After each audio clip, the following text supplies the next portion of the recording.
The logging road ended 3 miles past Copper Creek, where the Douglas firs grew thick enough to block satellite reception. I was there to survey timber beetle damage for the Forest Service, a routine assignment I'd done maybe 40 times across northern Oregon. The weather forecast called for clear skies and temperatures in the low 50s, standard October conditions. I parked the truck at 07:15, loaded the GPS unit, handheld radio, and sample kit into my backpack, then headed northeast along the old trail markers. The silence hit me within the first quarter mile. No bird song, no squirrel chatter, not even insects. I checked my watch. 07:40. Wrong time for that kind of quiet. Dawn and dusk are when the forest talks most. I kept walking, telling myself it meant nothing. Temperature inversions sometimes muffle sound. Weather patterns shift animal behavior. Standard explanations. But the silence held, absolute and wrong. At the first survey point, I found the pine I'd tagged 3 weeks earlier. The aluminum marker was gone. Not fallen, gone. The bark around where it had been was stripped in vertical gouges, 4 parallel lines, each about an inch wide and running from chest height down to the root base. Too deep for deer antlers, too controlled for bear claws. I took photos with the agency camera, measured the marks with my tape, 8 inches from top to bottom of each groove, spaced exactly 2 inches apart. The exposed wood underneath looked fresh, no more than a day old. I radioed back to the ranger station at 08:20. Static. I tried again. More static, then a brief squelch that sounded almost like breathing before the channel went dead. The radio had worked fine that morning. I switched to the backup frequency. Nothing. Cell phone showed no bars, which was normal this far in, but the GPS unit flickered once and reset to factory default. I had my paper maps and compass. I could navigate out blind if needed. Moving to the second survey point took me past a clearing I'd crossed dozens of times before. This time, the grass in the center was flattened in a perfect circle, roughly 12 feet across. Not trampled, pressed, like something massive had rested there. The outer ring showed bent stems all pointing inward, no tracks leading to or from it. I knelt and touched the ground, cold, but the soil underneath felt warm, almost body temperature. I pressed my palm flat against it. Definitely warmer than it should be. I made notes in my field journal. Circular impression, 12 ft diameter, no tracks, soil temp anomaly, oil rate 2.55 hours. Professional habit, document everything, explain later. But my hand was shaking slightly when I wrote it. Not from cold. The third survey point was on a ridge overlooking a ravine where Willow Creek cut through volcanic rock. I could hear the water from 50 yards out, which was the first normal sound I'd registered all morning. When I reached the overlook, I stopped. Someone had built a structure on the far bank, a lean-to made from freshly broken branches, maybe 8 feet tall, arranged in a triangular frame. The branches were green, still bleeding sap. They'd been woven together with strips of bark in a tight, deliberate pattern. No hiker would do that. No one camps down there. The terrain's too unstable. I glassed it with my binoculars. The structure faced away from the creek, toward the dense timber upslope. Positioned like a windbreak, but there was no fire pit, no gear, no footprints in the muddy bank, just the frame, standing alone. I checked my watch, 09:30. I'd been in the field 2 hours and documented 3 anomalies that didn't fit anything I'd learned in 8 years of forest survey work. The smart move was to finish the transect and report everything in writing. I had 4 more survey points to hit before looping back to the truck. But something in my gut was tightening, a sensation I'd learned to trust during solo backcountry work. The forest was still silent. My radio was still dead. and I couldn't shake the feeling that the lean-to across the creek wasn't empty. It was watching. I decided to document it anyway. Professional thoroughness. I pulled out the camera, zoomed in on the structure, and took 3 shots. On the 3rd frame, something moved in the shadow behind the woven branches. Not wind, not a trick of light. A shift. Deliberate. I lowered the camera and stared through the binoculars again. Nothing. But I knew what I'd seen. Something was inside, standing upright, and it had stepped back the moment I pointed the lens toward it. I backed away from the ridge slowly, keeping my eyes on the structure until the tree line blocked my view. Then I turned and walked north toward the 4th survey point, moving faster than I needed to. The silence followed me, and for the first time in 8 years of walking these mountains alone, I felt like I was the one being studied. The 4th survey point was supposed to be a quick check. Just count saplings in a 15-meter plot and note any disease markers. I reached it at 10:15, already behind schedule. The plot was destroyed, not by wind or wildlife, but systematically. Every sapling within the marked area had been snapped at exactly the same height, about 4 feet off the ground. They lay parallel to each other, pointing east, as if something had walked through and broken them with methodical precision. No animal does that. Animals thrash, they tear, they're chaotic. I knelt beside the nearest broken trunk. The break was clean, almost twisted, like someone had grabbed it with both hands and wrenched it sideways. The wood fibers were still bleeding moisture. This happened recently. Maybe hours. I stood and scanned the perimeter. That's when I found the first footprint. It was in a patch of soft mud near the plot's western edge, where runoff from last week's rain had pooled. The print was 18 inches long, maybe 7 inches wide at the ball. 5 toe impressions, clear as day, each with a defined nail mark. Human-shaped, but wrong. Too long, too wide at the front. The depth was what caught my attention. At least 2 inches deep in compact soil. I weighed 180 with full gear. My boot prints barely registered half an inch in the same mud. Whatever made this track weighed at least 400 pounds, probably more. I took photos from 3 angles, placed my measuring tape beside it for scale, then circled the area. I found 4 more prints, spaced about 6 feet apart.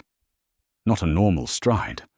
More like something moving slowly, deliberately, pausing between steps. The last print in the sequence was fresher than the others, edges still sharp. I checked my watch again. 10:32. I'd been standing in this plot for 17 minutes, long enough for whatever made these tracks to circle back, watching me work. The rational part of my brain ran through explanations. Hoax. Some local kids with fake feet strapped to boots, breaking trees for fun. But the sapling breaks were too high, too uniform, the footprints too deep, and the weight distribution was off. I'd seen hoax casts before, usually flat and lifeless. These prints showed arch definition, pressure points at the heel and ball, a push-off curve at the toes, biomechanically functional, real. I activated my radio again, knowing it wouldn't work, but trying anyway. Dead air.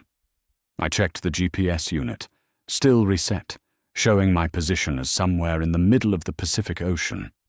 Compass still worked. My paper map was in decent shape. I had a decision to make. I could mark this location, hike back to the truck, and call it in from town. File a report. Let someone else investigate. Or I could continue the transect, finish the job, and collect more data. The scientist in me wanted evidence. The surveyor in me wanted completion. The human part, the part that evolved to recognize danger, wanted to leave immediately. I compromised. I'd skip survey point 5 and head directly to point 6, the last one, which was only a mile northeast. Then I'd loop back on the fire road and get out. 2 hours, maybe less if I moved fast. Finish the work. Get paid. Report it all later. Logical. Efficient. Safe enough. Except the trail to point 6 crossed through a dense section of old growth where the canopy turned midday into twilight. I'd walked it a dozen times before without issue, but as I entered the tree line, the temperature dropped at least 10 degrees. My breath misted. The light dimmed to a grey murk, and somewhere ahead, maybe 50 yards, I heard it, a low, resonant sound. Not quite a growl, not quite vocalization, subsonic, thrumming, felt in the chest more than heard. It lasted 3 seconds, then stopped. I froze. My hand went to the bear spray, clipped to my belt, then dropped. Bear spray works on animals operating on instinct. If this was what I thought it was, if the prints were real, if the structure I'd seen earlier was intentional, if something had systematically broken those saplings, then I was dealing with intelligence, and intelligence doesn't react to chemical irritants the same way predators do. It plans, it adapts, it decides. The sound came again, closer this time. I could hear the acoustic shift, maybe 30 yards now, moving parallel to my position, not approaching directly, flanking. I turned slowly, scanning the underbrush. Nothing. Just shadows and ferns and the thick vertical columns of cedar trunks. But I felt it. The weight of attention. The sensation of being measured. I made my choice. I unclipped the camera and took a slow panoramic sweep of the area. No flash, just ambient light captures. Then I backed out of the tree line, keeping my face toward the sound's origin point. I didn't run. Running triggers pursuit in most large animals. I walked deliberately, controlled, non-threatening. When I cleared the tree cover and reached open ground, I allowed myself to breathe fully again. Survey Point 6 could wait. The transect could wait. I turned west toward the fire road, adjusting my route to avoid doubling back through the densest sections. It added 1.5 miles to my return hike, but it kept me in open terrain where I could see anything approaching. The sound didn't follow. At least, I didn't hear it again. But twice during that westward march, I caught movement in my peripheral vision. Something large and upright, slipping between trees about 100 yards off, pacing me. I never looked directly at it. Some instinct told me not to. By the time I reached the fire road, it was past noon. My hands were shaking from adrenaline, not fear exactly, but something older. Recognition. I'd walked into territory that wasn't mine, and I'd been allowed to leave. That was the part that unsettled me most. Not that something was out there, but that it had made a decision about me. I should have left, should have reached my truck, driven back to town, and filed a report from a desk with overhead lighting and locked doors. Instead, I found myself standing at the trailhead at 12:40, staring back toward the tree line. The scientist in me had won the argument. I'd documented anomalies, but I hadn't documented proof. Broken trees and footprints could be explained away, dismissed as inconclusive. But if there were patterns, if I could find evidence of constructed behavior, intentional communication, then I'd have something that couldn't be ignored. I made a calculated decision.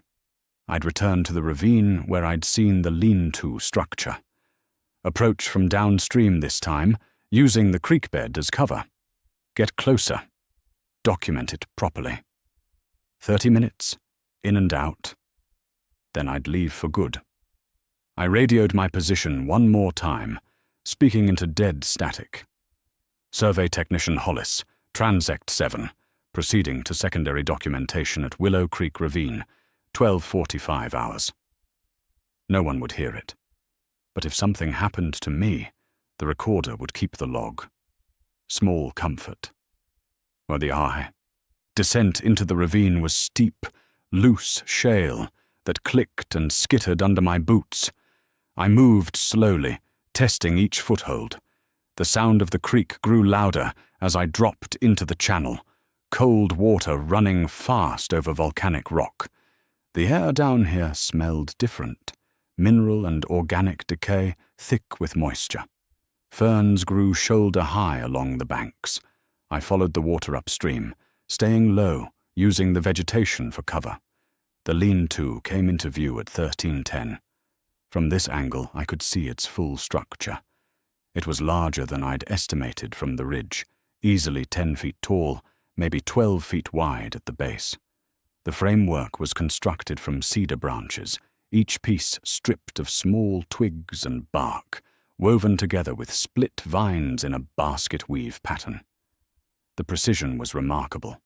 No nails, no rope, just interlocking pressure points that held the entire structure rigid.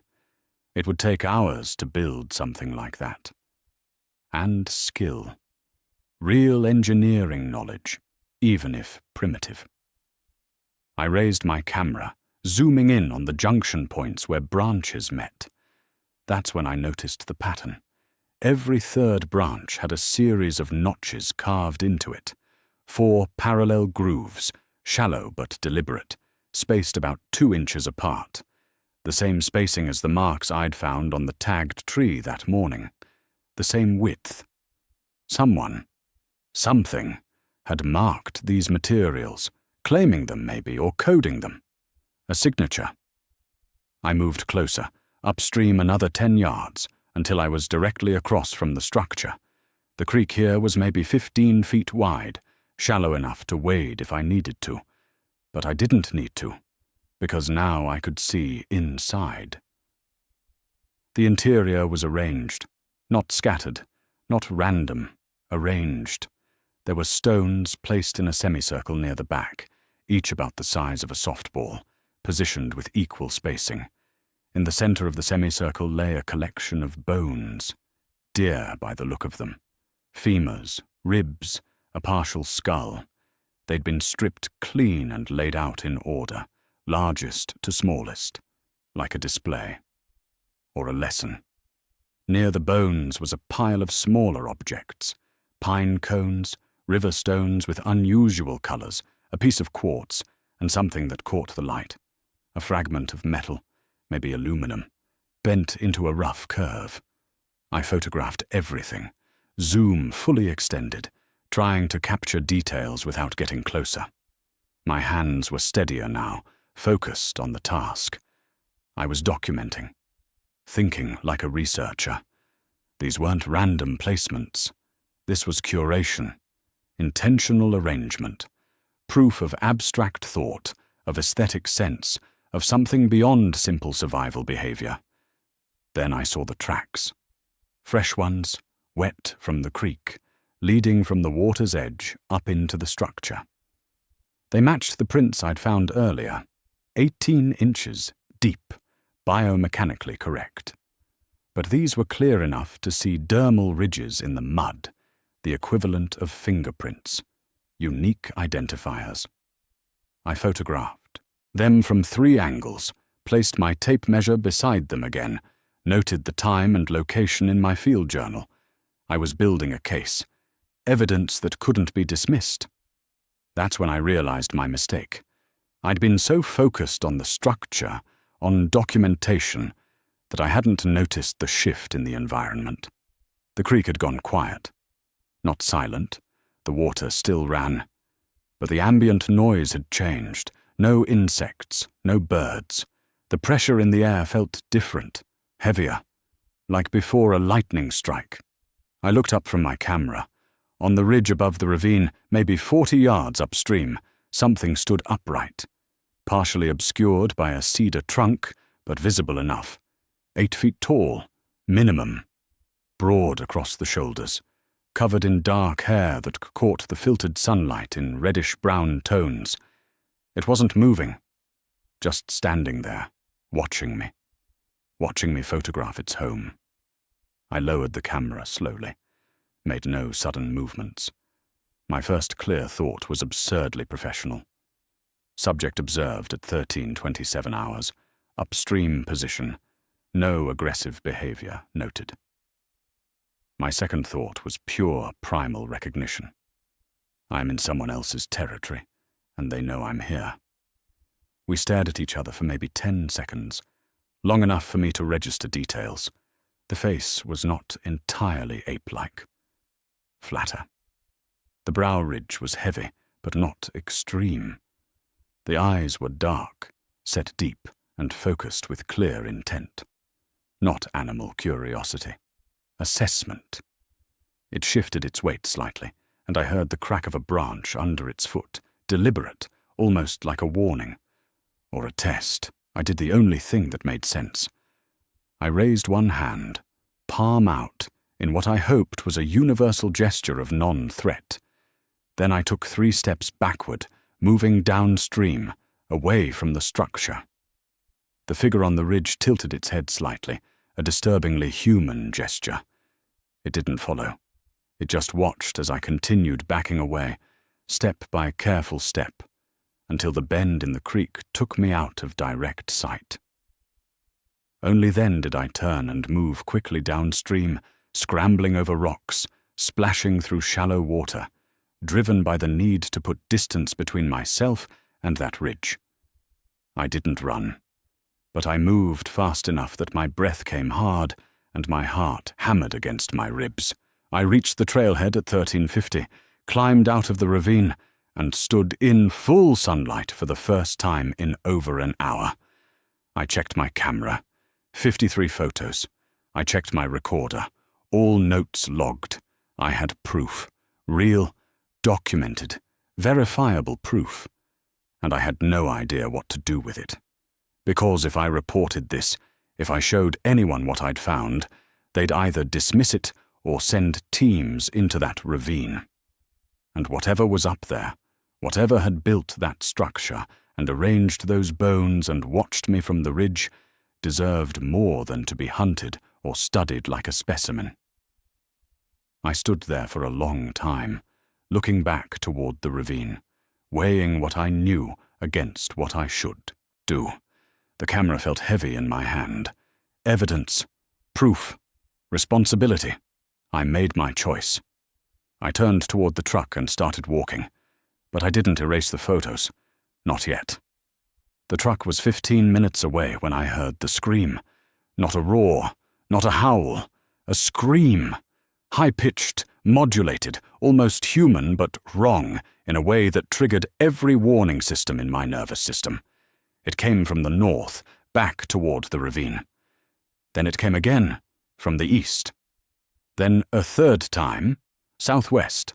3 different positions, forming a triangle around my location. Coordinated, deliberate. They were communicating, and I was in the center. I stopped walking. My hand went to the bear spray, then to my radio, both useless gestures. I was alone out here. No backup, no cavalry coming. Just me and whatever was circling me through the timber. I forced myself to think tactically. The truck was northwest. The screams had come from north, east, and southwest. They'd left me one corridor. They were herding me, or testing me, or both. I chose a 4th option. I sat down, right there on the trail in full view, and I sat down cross-legged with my hands visible on my knees. If they wanted to herd me, I wouldn't cooperate. If they wanted to test me, I'd show them something different than fear or flight. I don't know where the idea came from. Some half-remembered documentary about primate behavior, maybe, or pure instinct. But I sat, and I waited. The forest went silent again. Not gradually, instantly, like someone had hit a mute button. Even the wind stopped. I counted my breaths, keeping them steady, visible in the cold afternoon air. 1 minute, 2 minutes, 3. My legs started to cramp, but I didn't move. At 4 minutes I heard footsteps, heavy, deliberate, coming from directly ahead, on the trail itself. It emerged from the tree line 30 feet away. The same individual I'd seen on the ridge, or one identical to it. 8 feet tall, maybe taller. Shoulders broad enough that it had to turn slightly to navigate between close-set trees. The hair was dark brown with reddish undertones, thick and shaggy, longer on the arms and shoulders. The face was striking, less ape-like than I'd expected. The nose was flat, but not absent. The brow was heavy, but the eyes beneath it were deeply intelligent, focused on me with an intensity that felt like being X-rayed. It stopped 20 feet away. We looked at each other. I kept my hands visible, my posture open and non-threatening. I didn't smile, showing teeth could read as aggression. I didn't look away. That might signal prey behavior. I just met its gaze and tried to project calm. My heart was hammering, but my breathing stayed even. Professional detachment, the kind you develop after years of encountering mountain lions and bears on remote trails. Respect, not fear. Distance, not provocation. It took one step forward, then another. 15 feet now, close enough that I could see the details, the articulation. In its fingers, surprisingly long and dexterous. The scar tissue across its left shoulder, old and healed. The slight asymmetry in its gait, favoring the right leg. This wasn't a monster. It was a person. Different biology, different species, maybe, but undeniably a person. And it was studying me with the same analytical focus I'd use examining a new species of bird. Then it did something that changed everything. It crouched, slowly, carefully, matching my seated position. Its knees bent, its long arms rested on its thighs, and it settled into a squat that mirrored my cross-legged posture as closely as its anatomy allowed. It was communicating, showing me it understood the gesture of sitting, of lowering oneself to reduce threat. It was meeting me at eye level. I nearly reached for my camera. The impulse was automatic. Document, record, prove. My hand twitched toward my pack. Its eyes tracked the movement instantly, head tilting slightly, body tensing. I froze. Then I deliberately moved my hand back to my knee, slow and obvious. It watched the entire motion. Then it relaxed again, settling back into its crouch. The message was clear. No tools, no cameras, just us. We sat like that for almost 10 minutes. I know because I could see my watch without moving my wrist. The longest 10 minutes of my life. At one point, another scream came from the east. Different voice, different pitch. The individual in front of me responded with a low vocalization, subsonic, more felt than heard. A rumble that vibrated through the ground. The eastern scream didn't repeat. It was coordinating with others. Calling them off, maybe, or signaling safety. I was being allowed this encounter. Around the 8-minute mark, it reached down and picked up a stick from the trail. My adrenaline spiked, but it didn't brandish the stick or use it as a weapon. Instead, it held it horizontally in both hands, then deliberately snapped it in half. Not violently, almost gently. Then it placed both halves on the ground between us, parallel to each other, about 2 feet apart. Then it looked at me, waiting. I understood. The broken saplings, the lean-to structure, the arranged bones. It was showing me that those weren't random acts. They were language, communication. This is what I do. This is how I mark territory. This is how I speak. It was explaining itself to me, teaching me. The reversal was complete. I wasn't the researcher here. I was the subject being taught. I nodded slowly, a clear human gesture of acknowledgement. It tilted its head again, processing. Then it stood, unfolded from its crouch in a single smooth motion, that demonstrated raw physical power. For a moment, it looked down at me, still seated, completely vulnerable. I didn't move. It reached into the vegetation beside the trail and pulled out something, then tossed it underhand toward me. The object landed 3 feet to my left. A river stone. Smooth, egg-shaped, with a natural hole worn through the center, like the ones I'd seen arranged in the lean-to. It was giving me a gift, or proof, or both. Then it turned and walked back into the tree line, not hurrying, not skulking. It just left. Within seconds it was invisible in the underbrush, but I could hear its footsteps for another minute, moving northeast, away from the truck, away from me. The encounter was over. I sat for another 5 minutes, waiting for my heart rate to drop, my hands to stop shaking. When I finally stood, my legs nearly buckled. I picked up the river stone, weighing it in my palm. Cold, solid, real. Then I looked at my camera, still in my pack, untouched. I'd had the chance to document everything. I'd chosen not to. And somehow, that felt like the right decision. Like a kind of respect. A recognition that some things aren't meant to be captured. They're meant to be witnessed, and remembered, and kept sacred. I put the stone in my pocket and started walking toward the truck. The forest sounds returned gradually. Birds, insects, the rustle of small animals in the underbrush. The spell was broken. I was just another human walking through the woods again. But I wasn't the same person who'd started the survey that morning. I'd crossed a line. I'd been evaluated, and I'd been found acceptable.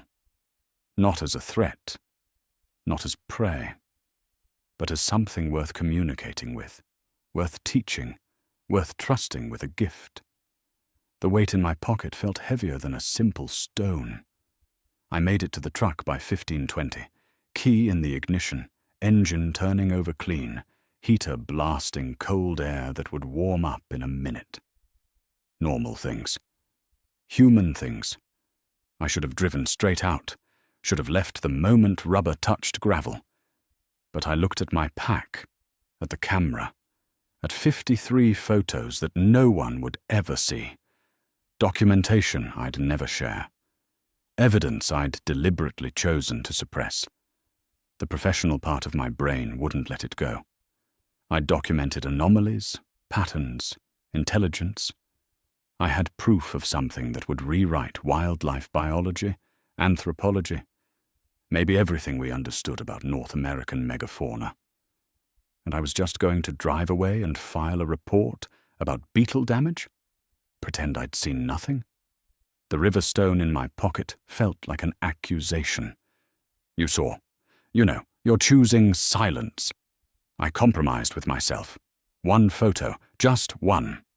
Not of the individual, not of the encounter, but of the footprint casts I could make with the plaster in my geological survey kit. Physical evidence, measurable, scientific. I could document that without betraying the trust of the interaction. It felt like a reasonable line. I killed the engine, grabbed the kit from behind the seat, and headed back down the trail. The 4th survey point was only a 1/4 mile from the truck. The footprints there had been the clearest. I'd be in and out in 20 minutes. Mix the plaster, pour the casts, wait for them to set, document with photos. Standard procedure. Nothing invasive, nothing disrespectful. Just one piece of proof I could keep, privately, for myself. The tracks were still there, as clear as they'd been 3 hours earlier. I knelt beside the best one and started mixing plaster in my water bottle, getting the consistency right, thick enough to capture detail, thin enough to pour smoothly. The forest around me was normal now. Birds singing, squirrels chattering, the afternoon light filtering through in golden shafts. I poured the first cast at 15:42, making sure to cover the entire print. Perfect. Just needed 15 minutes to set. That's when I heard the vocalization, not the subsonic rumble I'd experienced before. This was higher-pitched, rapid, almost frantic. Coming from the northeast, an answer came from the west. Different voice, agitated. A third voice joined from the south. They weren't coordinating. They were alarmed, and I was in the middle of it again. I stood, leaving the plaster to set, and scanned the tree line. Movement. Multiple shapes, moving fast through the underbrush, not towards me, parallel to my position, converging on something ahead. Then I heard what they were responding to. Human voices, distant but clear. Hikers, maybe hunters, coming up the trail from the fire road, headed toward the survey area, toward the ravine, toward the lean-to. Everything clicked. I wasn't the threat.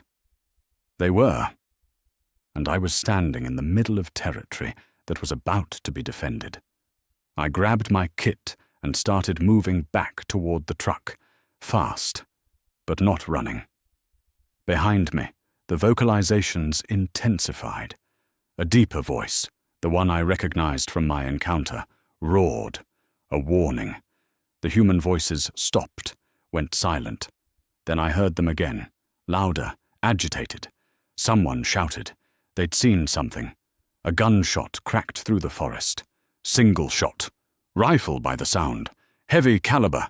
Everything detonated. The roaring became deafening, coming from multiple directions at once. Crashing through underbrush. A second gunshot. A human scream. Then chaos. Shouting, more shots. The sound of something massive moving at speed through timber. I ran. Full sprint back to the truck, abandoning the plaster cast, abandoning any pretense of calm. The sounds of pursuit were behind me now, but not following me, moving, perpendicular, toward the hikers. I reached the truck, threw my gear in the cab and got the engine running. But I couldn't leave. Not if someone was hurt. Not if they were under attack, because I'd led these creatures to believe humans could be reasoned with, trusted, negotiated with. And now someone had fired on them. I grabbed my radio, knowing it wouldn't work, but trying anyway. Static. I switched to emergency channel. More static. Then, impossibly, a voice. Shots fired, multiple contacts, requesting immediate. The transmission cut off. But I'd heard enough. Someone had a working radio. Someone was calling for help, which meant law enforcement, search and rescue, possibly fish, and wildlife. They'd swarm this area. They'd find the lean-to, the tracks, the arranged structures. They'd hunt. I made a decision that might have been the worst of my life. I put the truck in gear and drove toward the sound, not away, down the fire road, around the bend, until I saw them. 2 hikers, both male, one on the ground, holding his ankle, the other standing with a hunting rifle aimed at the tree line. They saw my truck and started waving frantically. I pulled up and got out. What happened? There's something out there, the standing one said. His name was Kyle, I'd learn later. His hands were shaking so hard he could barely hold the rifle. Something big. It charged us. I shot at it. I think I missed, but you need to leave, I said. Right now, both of you. Mark's ankle is twisted. He can't walk. I looked at Mark, on the ground, face pale. Can you put weight on it? I don't know. Maybe. Jesus, what was that thing? Doesn't matter. We need to go. Now. I helped Mark up, got him into the truck bed. Kyle climbed in beside him, still holding the rifle. I got behind the wheel and started backing out, watching the tree line. That's when I saw them. 3 figures, standing at the edge of the clearing. The one from my encounter was in the center, flanked by 2 others, one slightly smaller, one even larger. They weren't advancing, just watching, making sure we left. I met the eyes of the central figure. Even from 50 feet, I could see the look. Not rage, not violence, disappointment, betrayal. I'd been trusted with something rare, and within hours my species had responded with gunfire. The stone in my pocket felt like it weighed 50 pounds. I got us out, drove the fire road at speeds that probably damaged my suspension, got back to the main highway, and took the hikers straight to the ranger station. Kyle filed a report, said they'd been charged by a bear. Grizzly, maybe, though that was rare this far south. Mark backed up the story. I didn't contradict them. What would I say? Actually, it wasn't a bear. It was a highly intelligent bipedal primate defending its territory from intrusion. They'd think I was in shock or insane. The ranger took their statements, called for an EMT to check Mark's ankle, and asked me what I'd seen. I told him I'd heard shots and responded. That's all. He asked if I'd completed my survey. I said yes, most of it. He asked if I'd found anything unusual. I said no, just beetle damage, standard patterns. He filed my report and told me to take the rest of the week off. Get some rest. Sounds like it was a stressful day. I drove back to my apartment in Eugene that night. 3-hour drive in darkness, replaying everything. The trust, the teaching, the gift, the gunshot, the look of betrayal. I'd crossed a boundary I didn't even know existed, and someone else had burned the bridge behind me. The worst part wasn't the fear or the adrenaline crash. It was knowing I'd been given something precious. Contact, communication, proof that we weren't alone in intelligence on this planet, and I'd responded by bringing violence into their home. The Riverstone sat on my dashboard the entire drive, catching headlight glare from oncoming traffic. Proof I couldn't share. A gift I didn't deserve. A reminder that some doors, once closed, don't open again. The search and rescue operation launched at dawn the next morning. 12 personnel, 2 tracking dogs, a helicopter on standby. They found the lean-to in the ravine, found the arranged bones and the river stones, found the tracks. The official report called it evidence of unusual bear activity, possibly a large male establishing territory. The structure was attributed to storm debris. The footprints were labeled inconclusive. The operation was terminated after 2 days when no aggressive bear was located. I read the report 3 weeks later in the ranger station break room. The lead investigator had included a note at the bottom. Multiple structural anomalies suggest non-natural arrangement, but no definitive explanation available. Recommend continued monitoring. Then nothing. The case was filed. The area remained open to hikers. Life continued as normal, except nothing was normal anymore. I went back to my survey work, completed transects across 4 different national forests, documented routine beetle damage and fire scars and erosion patterns, professional, thorough, by the book. But every time I entered dense timber, every time the forest went quiet, every time I found broken branches or disturbed ground, I wondered. And I never felt alone again, not in the way I used to. There was always the sensation of being observed, evaluated, remembered.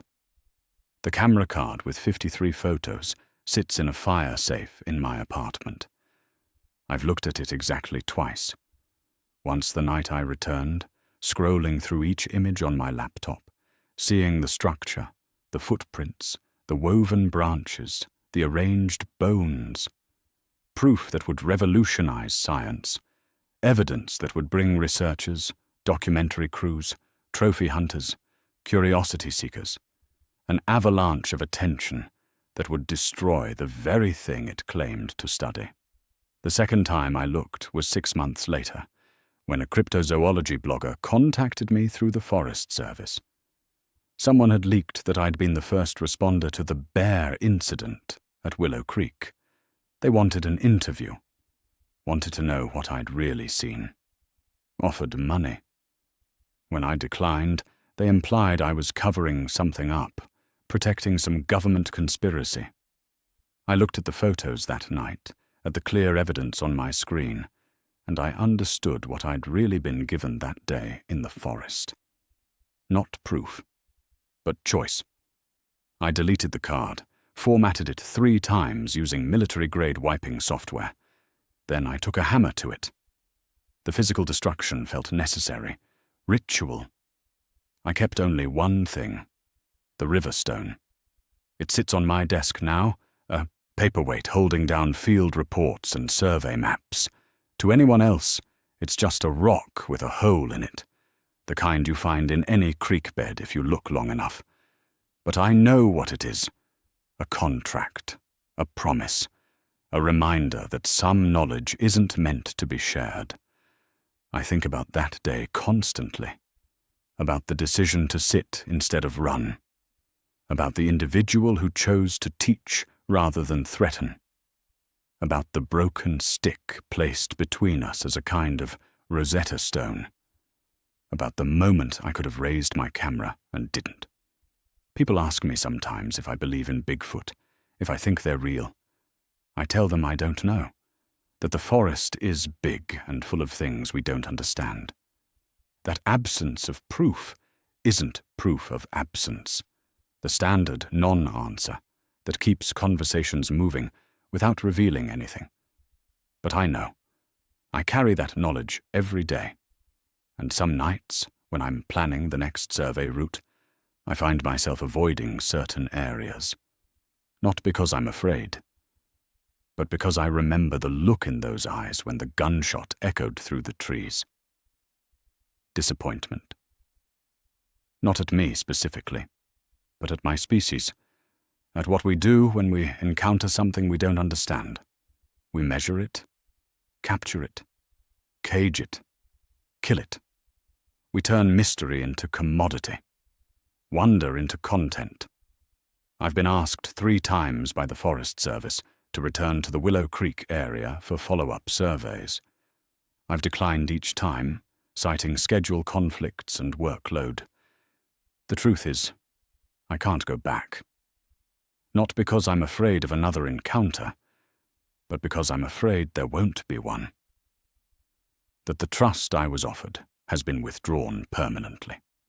That the bridge is burned, and I can't bear the thought of walking through that ravine again and finding nothing but empty forest. Normal. Unremarkable. Devoid of the intelligence I know exists there. The scientific part of me grieves. I had proof. I had documentation. I could have contributed to human knowledge in a way that few people ever get the chance to do. The discovery of a lifetime, deleted and destroyed, buried in silence. My name could have been in textbooks. Instead, it's on routine reports about bark beetles and soil erosion. A career of careful mediocrity. Safe, forgettable, meaningless. But the human part, the part that sat cross-legged on a trail and was judged worthy of communication, knows I made the right choice. Because some things are more important than proof. Some beings deserve to exist unmolested, unstudied, unknown. The world doesn't need another mystery solved.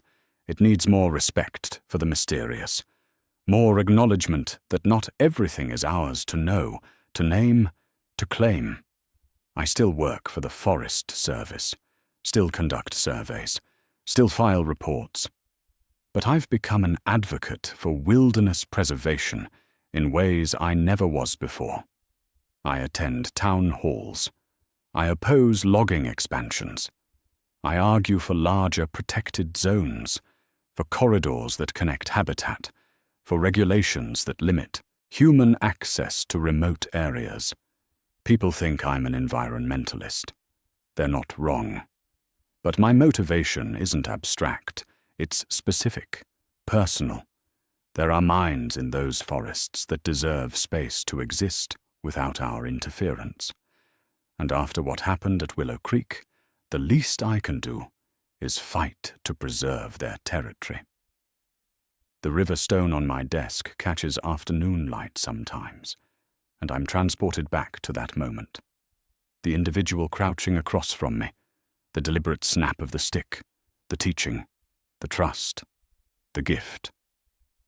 I was given something rare, a glimpse across the species barrier, a moment of genuine communication with a mind completely unlike my own, yet undeniably conscious, undeniably intelligent. And I chose to honor it with silence. History won't remember me. Science won't thank me. But somewhere in the mountains of northern Oregon, there's a structure built from woven branches and arranged stones. There are footprints that appear and disappear with the seasons. There are beings who remember that once a human sat still instead of fleeing, listened instead of shooting, and chose respect over revelation. That's legacy enough. The mystery remains. The forest keeps its secrets, and I keep mine. Some gifts can't be returned. Some promises can't be broken. Some encounters change you in ways that can't be documented or explained or shared. They can only be lived with, honored, protected, and remembered in the quiet moments when you hold a smooth river stone and feel the weight of everything it represents. The world doesn't need to know what I know, but I need to live with knowing it. That's the burden and the privilege, the cost and the reward, the silence I chose and the truth I carry. And I wouldn't change it. Not for proof, not for recognition, not for anything.